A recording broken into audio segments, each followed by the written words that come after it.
We lost touch for 3 years, and when I got back, I found out my girlfriend had moved on. She was about to get engaged to someone with a hidden child. My so-called brother stood in front of my sports car, grinning like he had it all figured out. He told me, "I'm gonna take everything that used to be yours."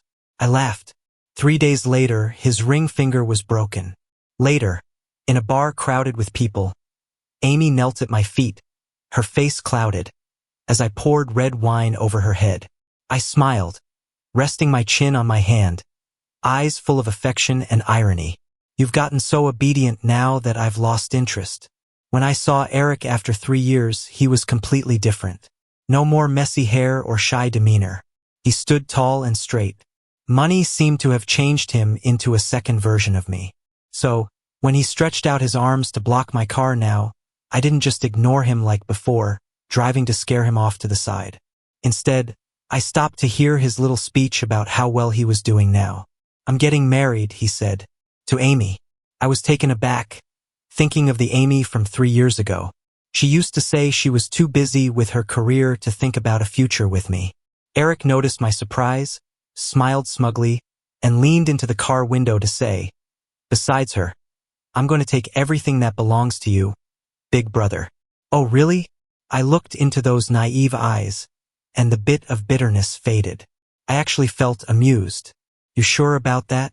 The next second, my car engine roared, Eric's face turned pale from the loud noise, and the hot exhaust burned a hole in his white shirt. He scrambled back to the reception hall to tattle, while I got a call from my dad, the first since coming back home. My dad's voice was steady but full of anger. "Charles, don't go too far." Eric brought Amy as his date to his graduation ceremony. Amy, 25, was a top student funded by the Whites, my once cherished girlfriend. Eric, all dressed up, naturally became the center of attention. Too bad the woman beside him was mine, even her outfit was. People admired Eric for his looks and intelligence and having such a devoted fiancée like Amy, the youngest professor on campus. "You know, Professor Amy belongs to that guy." I heard that as I walked in. Eric's shirt had a burn hole from the heat, and Amy was kneeling, applying ointment to his leg. It was such a sweet picture. Too bad I was back. The room went silent. My presence in a city was well known. I walked over to Amy under the eyes of curious onlookers. 3 years ago, everyone knew Amy was off limits because of me. They expected me to lose my mind, but I didn't. I just smiled calmly, like meeting an old friend. "So, because I wasn't around, you chose a poor substitute?" Amy frowned, unhappy with my words, slowly looked up, and spoke before Eric could cry. "Charles, he's not a substitute or inferior." "That's so? I liked him since we were little, only him." Her lashes trembled, but her words were annoyingly clear. "Let's end it." "Really? That's quite displeasing." Eric looked at me triumphantly, with his arm around Amy. Everyone in a city knew how much I loved Amy. The rich young master, spending money and resources just to be loved. Eric looked a lot like me, so if he wasn't the substitute, then who was? Things were getting interesting. The crowd's eyes were probing and sympathetic. "I will pay it back. I'll repay the Whites," Amy pleaded. "Please stop bothering me, Charles. Money isn't everything." The atmosphere was tense. Everyone was eager to uncover some high society secret. I squinted slightly. Perhaps I was too good to Amy before, and she forgot that without me, she was nothing. Maybe she thought I'd back off, save her face, and reconcile in private like before.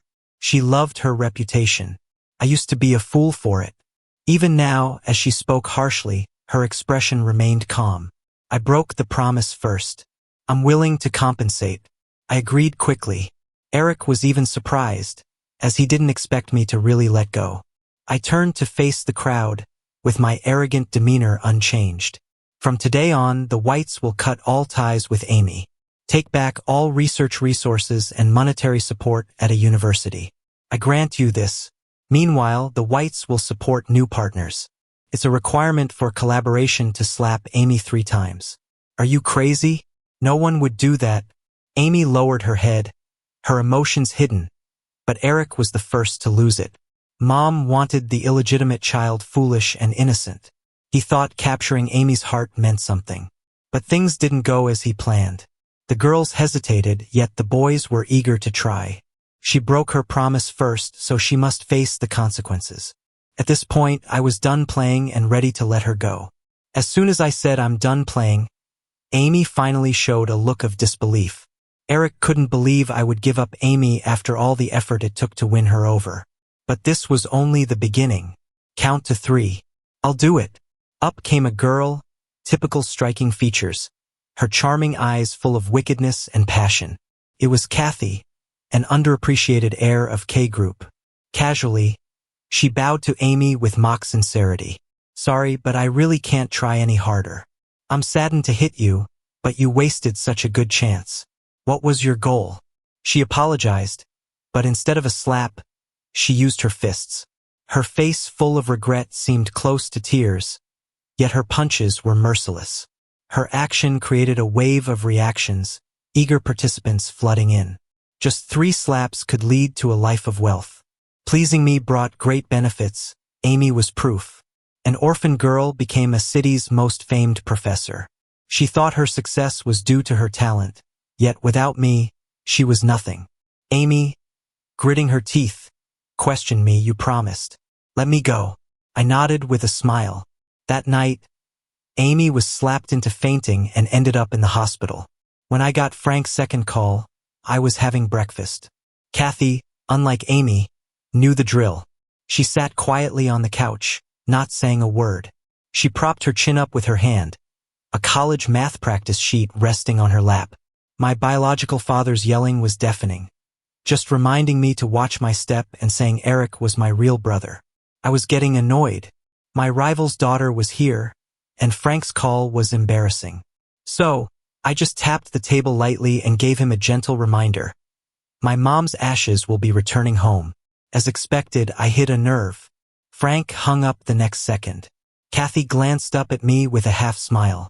Finished up? Am I bothering you here? A woman with nothing never knows better, so I decided on a different type. Helping a fallen lady regain her family fortune. Would she be grateful? I got drunk last night and brought her back. She sat on the living room sofa all night.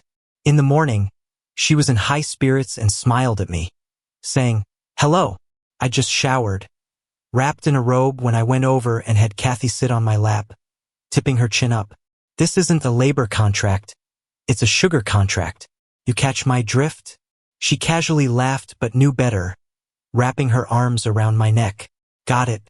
Thank you, boss. I really let Amy go, deleted her contact info, took back the villa I'd given her, and all the resources too. At first, people didn't believe it, but as time passed and I took Kathy around, they got it. I was bored, ready for someone new. Eric called a few times, basically bragging about how much more property Frank gave him and how much Amy loved him. The woman I deeply loved chose him, and he was pretty pleased about it. I found it amusing to listen, so I let him talk. But fun aside, he shouldn't have touched my clothes. I don't like people messing with my stuff. I returned to the Whites unexpectedly, almost forgot it was Frank's 48th birthday. There were a dozen dishes on the table, all Eric's doing, and he was giving Frank a back massage when I arrived. Amy was on the couch. When she saw me, she looked up. Her usually indifferent eyes were slightly red, but I didn't give her another glance. Father and son ignored me, whispering their close conversations. I'm marrying Amy, Dad. She's talented. Can you give her a chance at the company? I couldn't help but snicker. I'd known Amy for 10 years, made a fool of myself, spent money and resources, even proposed to her, but she never accepted. Now, that ring Eric had, which was designed by her, I found it really annoying. Eric thought being acknowledged by Frank would change everything. Even as a bastard, he'd become a prince. But he was wrong. Everything Frank had was charity from my mom. Mom just agreed for you to stay, not to sleep in my room or wear my clothes. I looked at my biological father, just feeling fed up. Frank was trying to assert his authority as a father by yelling the moment he saw me. Eric is my son too. He's your brother. No different than you. What's wrong with him using your stuff?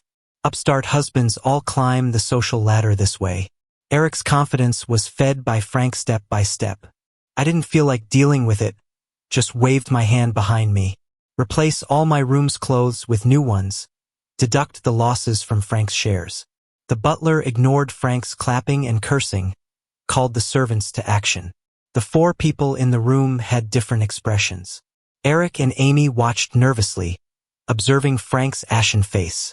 The butler understood my look, naturally pulling out a chair for me. I sat down at ease, picking through Eric's dishes. To please the old man. Huh? Too bad your mom used this method. It doesn't always work for you. Tactics like this got a pair with some bedroom action. Charles. 2 voices shouted at once. One from my father and one from my former love. Amy glared at me in warning. Meanwhile, Frank quickly came over, slapped me hard.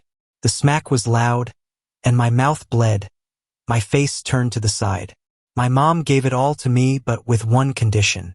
I could never lay a hand on Frank, ensuring he had a peaceful, wealthy life. You brought this on yourself. Frank regretted as soon as he slapped me, not from guilt, but fear I'd take away his last dignity. With a bang, I flipped the table full of dishes. The expensive hardwood table splintered, and Eric's dishes scattered everywhere. He was close, and his white suit became a splash of colors. But this time, Frank didn't stop me. Not with the butler, not with the servants. No one thought what I did was wrong. Ugh! Eric screamed belatedly. He naively thought that once Frank and I cut ties, he'd become the eldest son of the Whites. Living in luxury and having it all would start again. His mom drove mine out. He could do the same to me. But I feared nothing. Charles, stop it. It's Uncle's birthday. Do you have to make such a scene to be satisfied? You never consider others. Amy clenched my wrist again, voicing the hidden threats. I couldn't help but laugh. What right does a bastard's fiancé have to tell me that? My gaze was colder than ever, words frostier than before. She backed away 2 steps like she'd been burned, not noticing my suddenly lifted lip corners. Amy, don't argue. We're about to get married. It's only natural Charles is unhappy. But Amy's body was noticeably rigid, already maintaining some distance. I wasn't happy after all. I took the handkerchief from the attendant to wipe my hands and tossed the dirty cloth back at Amy. I gave Frank a slight smile. Almost forgot to wish you a happy birthday. It's a bit of a hassle coming all this way. Hopefully we can skip this next year. I peeked past Amy to watch Eric's hands. Frank once held those hands to play the piano, using my mom's favorite one in her house, showing their father and son affection. Aren't you fond of the hands of illegitimate children? How about chopping his hands off as a gift for you? I ruined Frank's birthday. The family dinner ended with Eric's horrific screams. He struggled and yelled, but it was no use. The butler acted fast, so fast that even Amy couldn't react. The floor was a mess with blood, and Eric lost 3 fingers. Charles didn't say a word the whole time, just stared at me more venomously. No matter how much you love your child, it can't compete with power and money. The old man is sick. Watch him. Don't let any riff-raff get close. I only left a sentence that severed Eric's ties with the Whites forever. He survived and is here today because my mom was too much in love. My mom, Diana, a queen in the business world, but fell for a poor student at school. She wanted everything to be hers, so she changed his last name to hers and mapped out a life destined for greatness. But he wasn't good to her, pretended to hate her, yet kept siphoning her money. He called her frivolous, but still kneeled at her feet, accepting her charity. Diana knew everything and forgave everything. She knew he cheated 2 years after their marriage with his first love. She didn't care. He had a son with the mistress.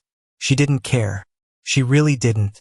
Charles's mistress might have dreamt a little, hoped her tears could win everything from my mother. But she fawned over my father, not knowing my mom didn't plan to let her live. Diana easily got rid of Charles's mistress, put Eric in an orphanage, and had him raised to be naive and dense, the kind that couldn't survive high society battles. Frank knew nothing of this. He'd never leave her money. Diana calculated everything, yet didn't foresee her own failing health. Frank brought Eric over and sent her unconscious self abroad for treatment, leaving her there forever. Looking at her life, I learned something. Loving a poor man brings a woman misery. Her inheritance surprisingly didn't go to Frank. Came to me. As a kid, each time Frank and Diana fought, I'd huddle in the corner, feeling all alone. Their fights were intense, usually ending with her desperate sobbing and him shrugging it off, walking away. Diana never smiled at me, often scolded or spanked me, but I knew she loved me. Frank, no matter how tired, always prepared breakfast, tended to me, but I knew he wished I'd vanish. A clueless child grasped much more of a man's malice than a woman in love could. I couldn't understand Diana until Frank took me to the orphanage to pick a playmate. The moment Frank saw Eric, he froze, with a softness I'd never seen. But I only noticed one girl, missing everything else. Amy always smiled at me, no matter what faces I pulled or how I tormented her in those days.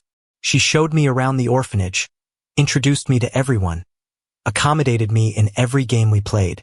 If Frank pushed me down, she'd help me up, pretending nothing happened, asking if I'd like her pancakes. I knew her intentions, her ulterior motives, but I still fell for it. Frank left disappointed, since I didn't choose his illegitimate son. I took Amy home, named her myself, and told Mom. I found my toy. I really liked Amy, like how I loved a barking puppy. Even if it grew indifferent, I would forgive her for past loyalty. Much later, I found out Amy wrote to Eric. Once she'd handled me, she'd bring Eric back in style. The childhood sweetheart's tale repeated with another generation. She won't get the chance now. I shifted all Amy's resources to Kathy. Depending on how I feel, I'll decide her future.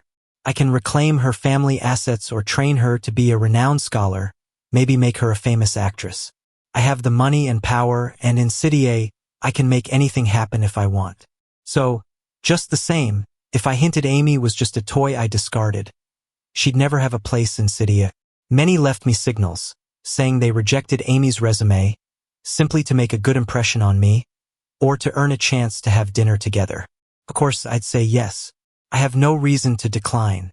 I could date all sorts of women since no matter how reckless or rude I was, they'd still go out of their way to please me. Even when I'm tired and fed up, there's that perfect lover molded for me to take me home for a delightful night. Once, Amy's word frivolous could send me into a furious rage alone in my room, but times have changed. After endless struggles, I understood one thing. With money, I could shape anything to my liking. I used to love her rebellious streak, so she had the right to be willful. But now, I don't like it anymore. She must change. She'll willingly crawl to my feet, begging for a chance, begging for pity. I took Kathy to various elite events. She's smart, beautiful, with a family background matching mine, a perfect accessory. She suits me more than Amy ever did. If I'm a wolf, she's a fierce cat. But she's honest, straightforwardly leveraging for favors and connections, clearly stating her goals, trading her body for rewards. She never feigns coyness, never acts spoiled, and never defies my desires. She was holding my arm, mingling with all the big shots, and then she turned around and saw a very familiar figure. Eric was walking down the red carpet with Amy, a happy smile on his face. Frank gave him half of his property, which boosted his confidence. Amy spotted me in the crowd and started walking my way, swaying her hips. She didn't notice the man behind her let go of her hand the moment he saw me. Having money isn't enough. In this world, if no one loves you, how sad is that? Dad gave me the charity gala invitation, wanting me to attend as his only son. You're not mad at me again, are you? His ring finger was missing a piece, and I had never felt the pain of that. Nor did I think he'd be over it so soon. You're coming to my wedding, right? Forgot to tell you, Dad gave me the White's old house to use as my wedding home. He's still so naive, thinking his weak provocation will have a huge impact. But besides the host giving him a dismissive look, no one cared. The host led me into the main hall, complimenting how perfect Kathy and I were for each other, and how sweet we looked, asking if we had set a date. Kathy was holding my hand, smiling shyly for once, like a bride-to-be. We walked past Eric and the fuming Amy behind him.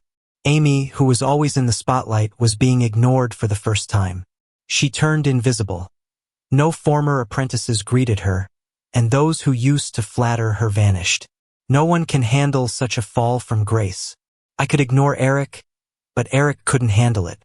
He stared at me, blocking my path, fingers pointing at me and Kathy, full of disbelief. You really found someone else, Charles. Dad was right. You're as shameless as your mom. The next second, a wine bottle shattered on Eric's head. Red wine slid down, blending with blood so you couldn't tell them apart. Kathy, who just hit him, was on the verge of tears. Sorry, I accidentally slipped. You're not mad, right? The host glanced at me, then at Eric, who stood there shaking with rage. He understood instantly and didn't move at all. The piano stopped playing, and everyone looked over. Eric's tear-filled eyes and dumbfounded look were almost sympathetic, yet no one cared. Amy stood 2 steps away, but never moved closer.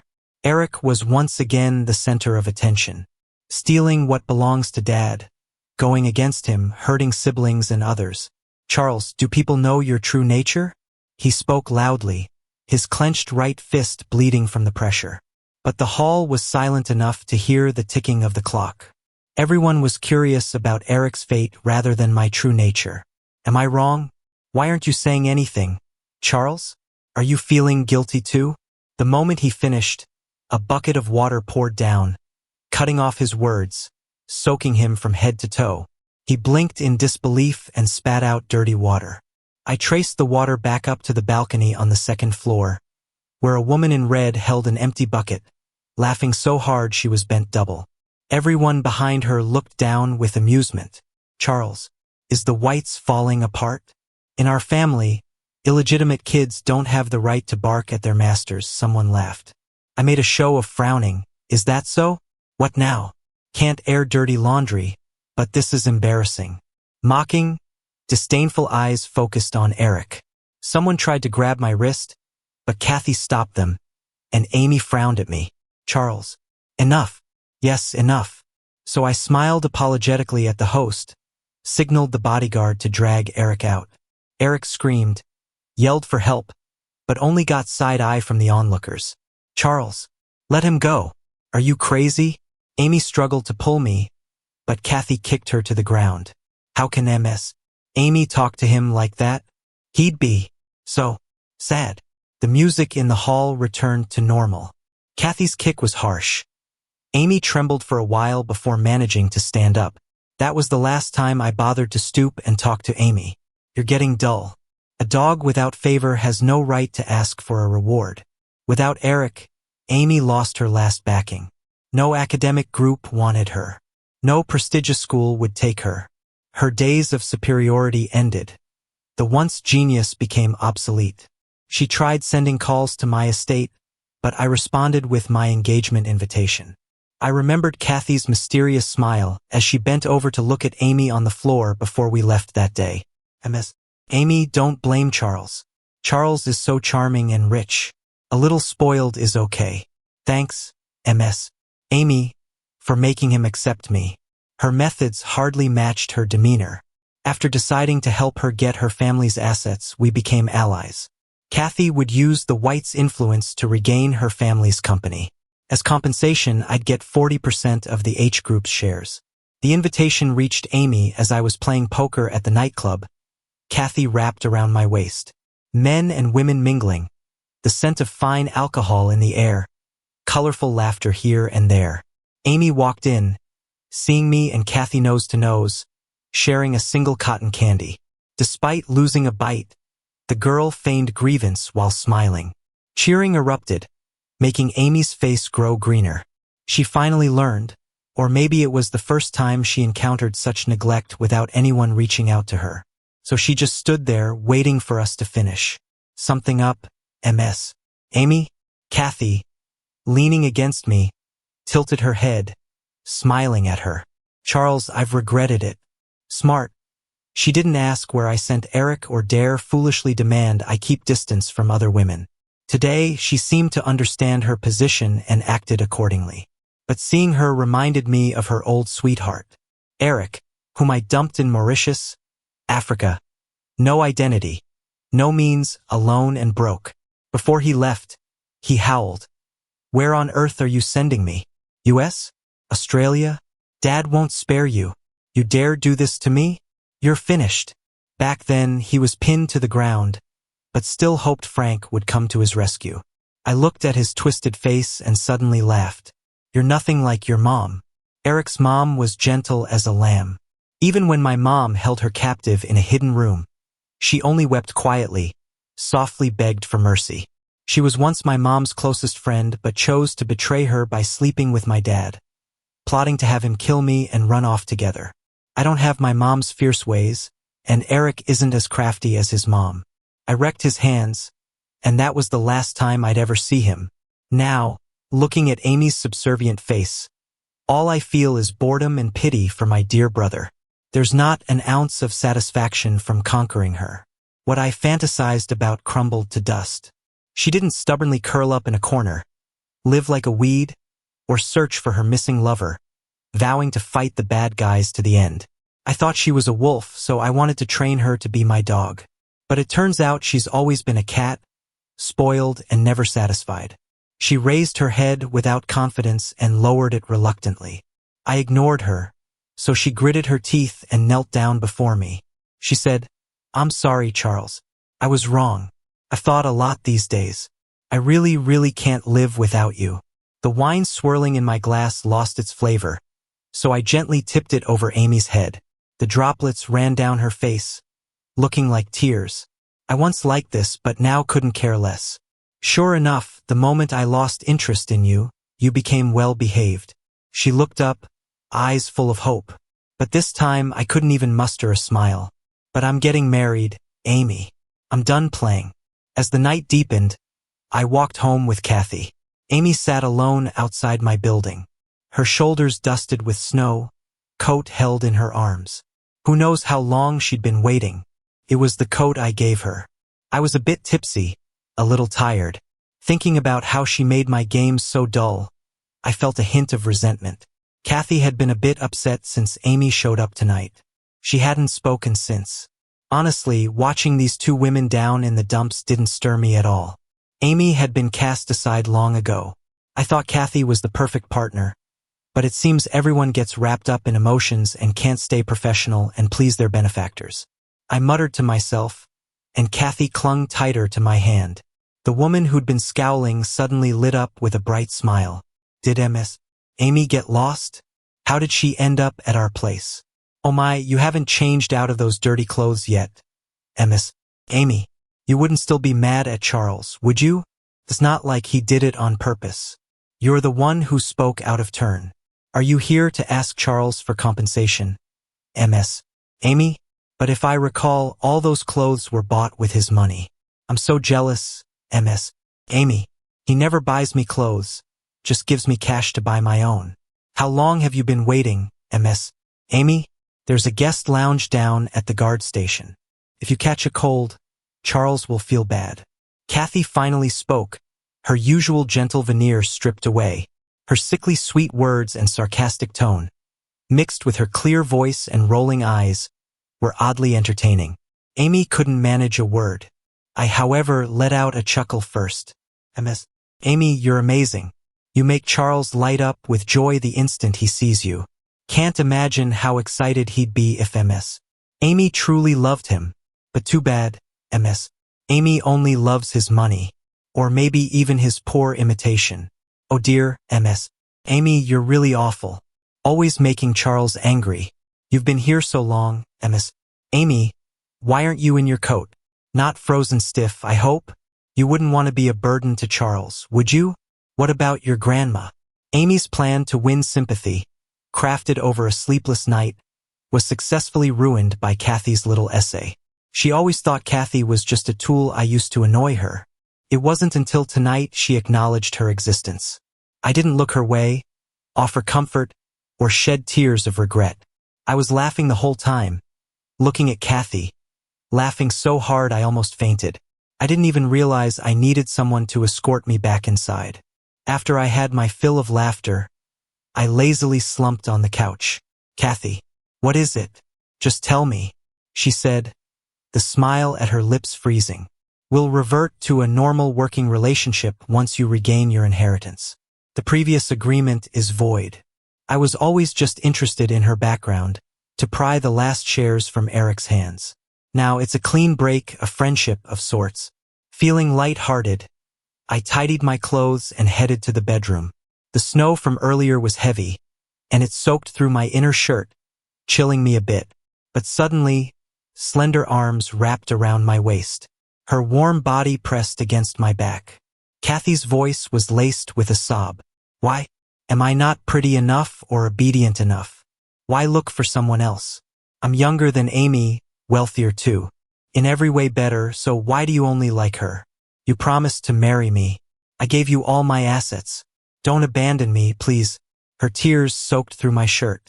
I've never been sentimental, but guilt washed over me. Kathy, you're still young. You're likely to fall for many people. But it won't be me. I don't mind. Being with you won't harm me. But what will others say about you? I don't care about that, but I will fall for many people. I won't marry you and can't guarantee our future. It's okay. I'll try hard. All right, I won't resist. Just remember to draft the asset transfer agreement quickly. Sure. After that night, I never saw Amy again. The woman vanished like a wisp of smoke. Later, a thought crossed my mind and I asked Kathy. She giggled and said she sent Amy to a happy place, Mauritius. She cut her steak, cautiously watching my reaction. I wiped my mouth, thinking for a moment, then replied, sounds good. She can snorkel, chase whales, maybe even meet her true love. Eric, now unable to use his hands, still practices performance art there to earn a living. Kathy paused, then added, but she might not chase whales. She somehow managed to break her right leg when boarding the plane. I got the picture. The servants from the Whites' old mansion gradually moved to other places, and the butler returned to my side. They were the Whites people always looked down on Frank.